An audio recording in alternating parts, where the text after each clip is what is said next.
Johor Iskandar புத்ரியில் உள்ள echo கேலரியாவில் பான் ஆடோரி விழா நடைபெற்ற இடத்தில் இருந்து 6 வயது சிறுமி ஆல்பர்டைன் லியோ கடத்தப்பட்டதற்கான காரணம் போலீஸ் விசாரணை நிறைவு பெறும் வரை வெளியிடப்படாது.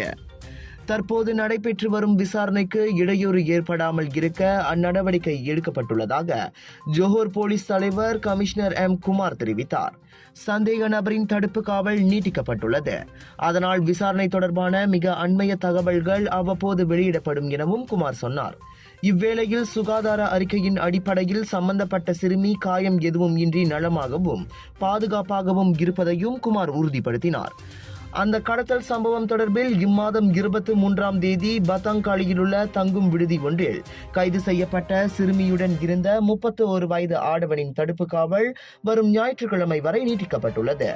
இதர நால்வர் போலீஸ் உத்தரவாதத்தின் பேரில் கடந்த வெள்ளிக்கிழமை விடுவிக்கப்பட்டனர். முன்னதாக ஜூலை 20ஆம் தேதி இரவு மணி 8:30 வாக்கில் சிறுமி கடத்தப்பட்டது குறிப்பிடத்தக்கது.